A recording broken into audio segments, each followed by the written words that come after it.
Hey, Lucas McCain here, the Rifleman.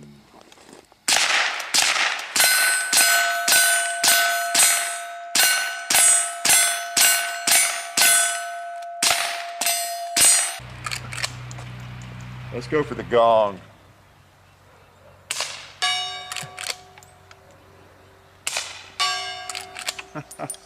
Takes it a while to get there, doesn't it? Let's see, if I have enough, I'll try to put two in the air before one, or at least before the sound gets back on the first one. Probably can't, but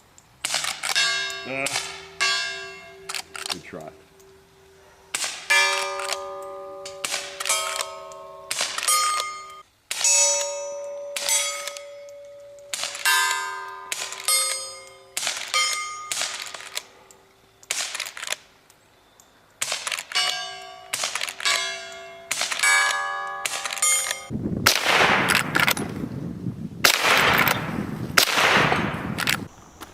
Peacock 45 here. Guess what we're going to do? We're going to revisit the Marlin 1897 Cowboy. This one's not loaded, so I can't shoot it. We happen to have a couple of these. You probably remember chapter 1 or the first video, the chapter 2 on these videos, on these firearms rather. They're pretty interesting guns. They're very nice. They're collectible actually now. So we have not had them out and shot them lately. And we wanted an excuse to get them out and shoot them, so we thought we'd do a revisit and invite you all to come along. So if you recall, if you've been around a while, this would be a good quiz material, wouldn't it? You might know, some of you, even which one is mine and which one is John's. So I'll let you be pondering that, because they look a lot alike. And to answer the quiz question, that one is John's. I got it for him when he was 10 for Christmas. And then this one I picked up later. Maybe about 10 years later, a friend of mine had it for sale. It was new in the box, and I just couldn't turn it down because they're so cool. Great rifle. I didn't really buy it for an investment. Duh. I know we tell people that, oh, we're just getting this gun to be a good investment. Sometimes, but mostly not really. But these have become fairly collectible. They're the 1897 Cowboy, kind of a remake of the original 1897s, or the old Marlin that were made, you know, back then. And in around 1999, 2000, 2001, they made these for a 2 or 3 year period, as I understand. I'm not sure how many they made, maybe 4,000 or 5,000 or something like that. And they're very desirable. I don't know about how collectible they are. If you look around Gunbroker, you'll see them for anywhere from $800 to $1,200, that kind of thing, or any of the online auctions. So they're not cheap. Even when they were new, they were probably like something like that. I don't know, $500 or $600. But they're cool. They're the you know, the 39, the 39A. This is kind of what they looked like back in the 1890s. Well, very much like what they looked like, with a no pistol grip, octagonal barrel. They didn't come with the Skinner sights back then, but you know, they look kind of like this. So this is kind of a remake of them. They did several of them, and they are fun to shoot. If you've never shot a 39 or 39A, one of these, I mean, it's all the same action. You know, the takedown, you know, you unscrew this. I haven't taken this apart for a while. Let's see if it'll still come apart. They're rather unique. They're rather unique. Let's see. Watch me rip it apart here. I'm not sure why it's saying. There we go. Yeah, there you go. Briefcase gun again. Takedown was something they started in, when was it? It was with this one, you know, in 1897. It became a takedown, I think. It wasn't until, I believe, 1897. And that was it. It's got a lot of criticism because of that big crazy knob on it and everything, but I don't know, it certainly makes it easy to get a hold of and to take it down. But beautiful guns. If you like octagonal barrels, you know, and you like lever guns, how can you not like it? Okay, and it's a 22. Let's shoot one. Which one should we shoot? Why don't we shoot John's, get his dirty, okay? Because it's kind of, that's the first one I think we did a video on, and we loaded it before the video. So, yep. So it had rounds in the magazine. That's why I didn't carry it up. Let's shoot the thing. Let's shoot the the Cowboy. How's that for appropriate? First shot goes on the Cowboy. Yeah. How about the other Cowboy? Let's shoot the Cowboys' hats. Did I miss? I wasn't. Wow. Kind of losing the target there. Yeah. In the hat. And of course the 2-liter's got a fall victim, right? Oh, nice. Nice show there, buddy. Sometimes a 22 does the best job on those things. Oh, someone hung a pizza pan up right there. Let's put a hole or two in it. Nice. And let's wake up the gong.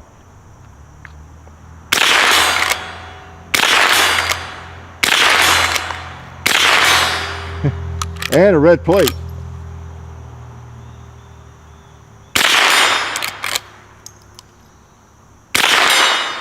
Yeah, nice. Nothing like a little 22 action. There's an empty spray can. Oops. He will survive a little longer. Oh yes. So revisit. What do we think about these things now? Well, I can tell you, I still like them a lot, and I'm very fond of them. They're fun to shoot. You feel like a cowboy, cowgirl.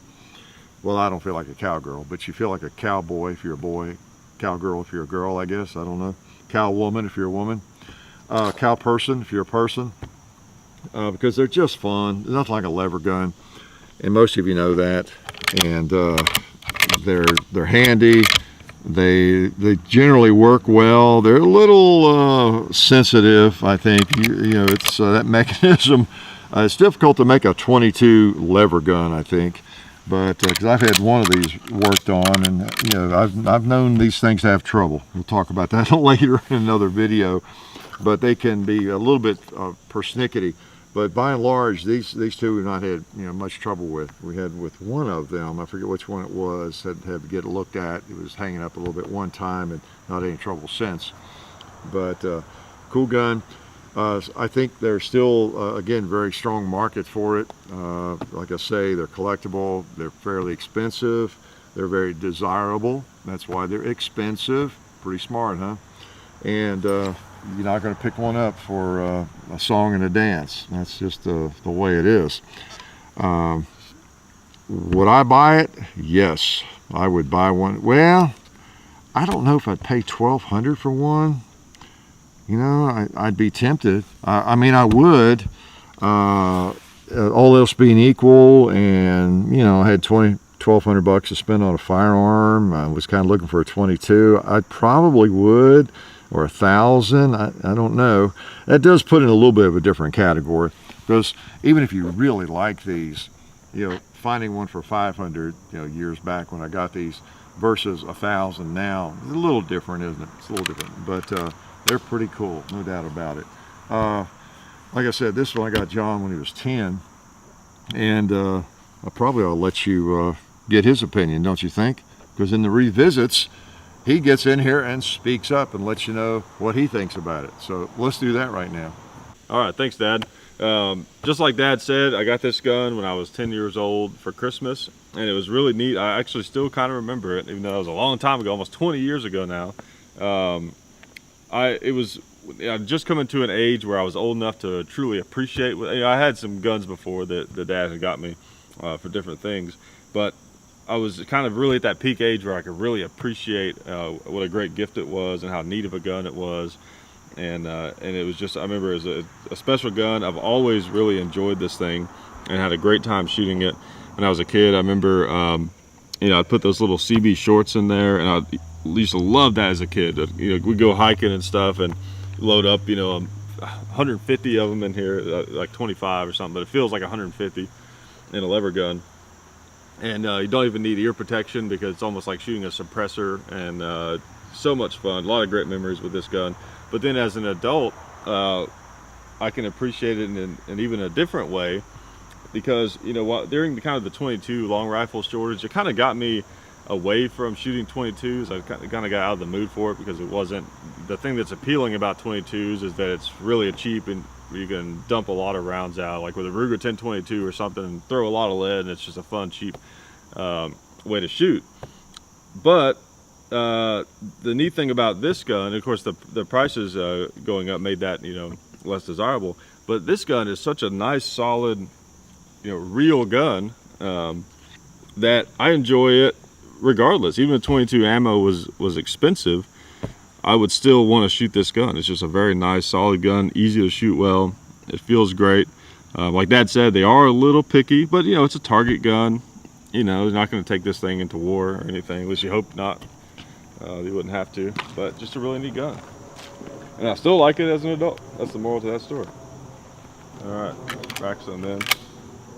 I love the octagonal barrel. I love an octagonal barrel on a lever gun. I think a lot of people do, but a straight stock cowboy style with an octagonal barrel, I mean, I'm sold. Okay, let's shoot the middle red plate.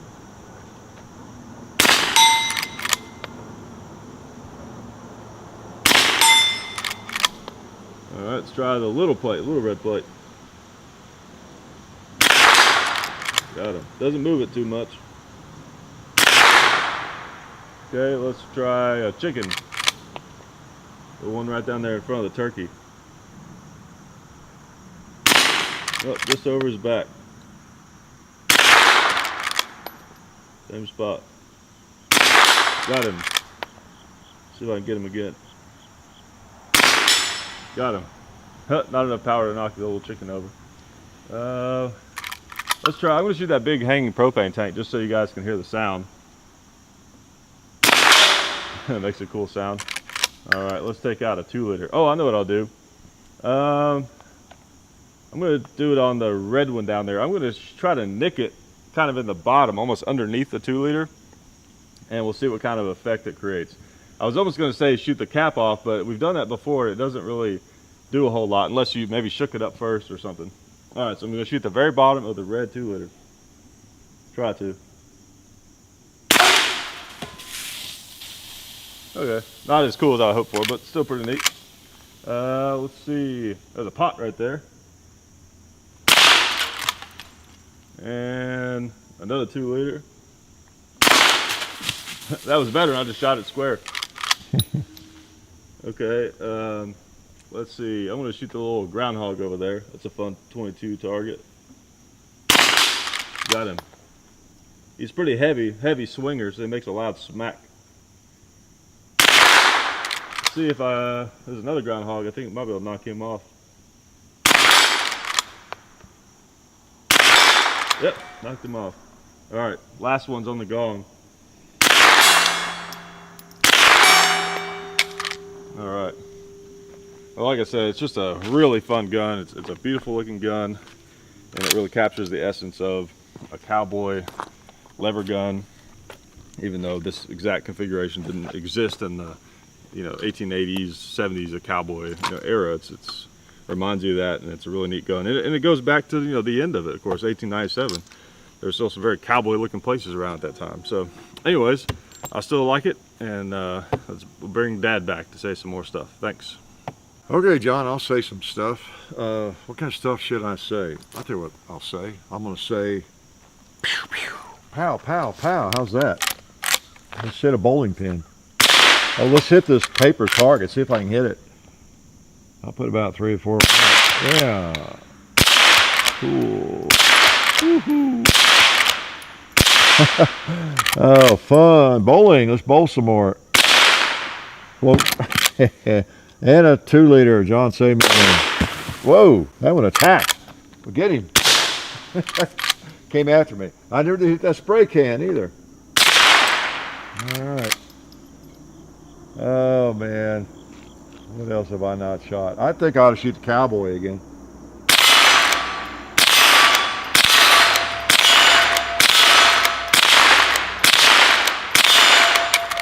Just seems like a thing I ought to do. Shoot the Desperado with a cowboy rifle. Yes, these are sweet. And as I say, there's still a collector's market for it. It's a firearm that if you weren't, I don't know, it's hard to decide on one like this. Usually it's pretty well cut and dried. When you ask yourself, would you buy it again today? I would be very tempted at whatever price they are. Let's put it that way. There are some firearms that you own and you have your fun with them, as I've mentioned before, and maybe you would not buy it again today, but it's kind of an artificial comment in a way, or not a legitimate evaluation of the situation, I guess I should say, or it could be misinterpreted if you say, I know I talked about that one video where if you had some gun you bought, say 4, 5, 10 years ago, you shot it off and on for 10 years, and someone asks you, and you really give an honest opinion, you say, well, if you didn't have this, let's say you lost it in a fire or something, would you go repurchase that? Well, maybe you wouldn't, but not because you don't still like it. It's just you had 10 years, you shot it, and you're going to use the money to go buy something different now. But you really like that firearm. So it kind of depends on what you mean by your answer to would I buy it again today, And this is a firearm I would be tempted, would want to buy again today, let's put it that way. And if I could afford it and it was $1,200 or whatever, I would still want to buy it and still want to own it. Especially these. Look, it's got the JM on the barrel. And we know that too makes them collectible. Isn't that crazy? Isn't it? Just because of the buyout and everything, now Marlins that have the JM on the barrel are more collectible. And of course, this is a limited edition anyway. And I don't know, it's just, if you like a lever gun, maybe you don't like big bore stuff, you just are a 22 sort of person, boy, this would be right up your alley, no doubt about it. Quality gun, so yes, I would still want one, and there's still a strong market for them. There's a stronger market for it than when I bought this for John, by far, even I guess when I bought mine, because that was pre-Freedom Group days too. And so they're very much in demand now because of being a limited edition and because of that JM on the barrel. Cool gun. And like I say, price of anywhere from $800 to $1,200 probably. And you're only going to find them on a secondary market because they don't make it so anymore. So fun to revisit, fun to shoot. We got to make it a point to get these out more often. Okay, whether you all are here or not. So anyway, that's kind of our opinion on the 1897 Marlin Cowboy. We still like them. Life is good.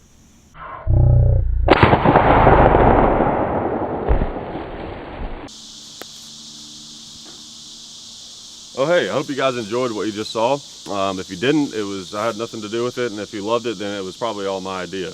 But while I've got you here, I wanted to make you aware of our friends over at SDI, the Sonoran Desert Institute, at sdi.edu.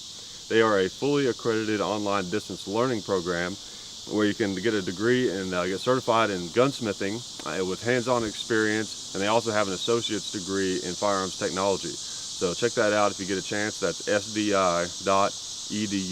And also, while you're on the internet, look at our website. We have a website now. It's really simple, hickok45.com, spelled just like we spelled on YouTube. You can go over there and you can find t-shirts just like this one. You can find links to all the people that support us. We got photo galleries, we got all kinds of stuff over there. Also, don't forget about our Facebook page, just Hickok45. I have one too, Hickok45 and Son on Facebook, and there's also a John Hickok Facebook. I got a bunch of them. There's also Instagram, The Real Hickok45 at Instagram. There's also a John Hickok45 at Instagram. What else do we have? Twitter, Hickok45 on Twitter. I don't mess with Twitter, I don't like it. I guess that's about it. I have another YouTube channel called John Hickok. I feel like we need more things, but that's all that I can think of for now. Oh, Full 30, don't forget to check us out on full30.com. We post videos over there also, and I believe that's it. So I guess you guys are going to have to find something else to do now. So I appreciate it. Thank you.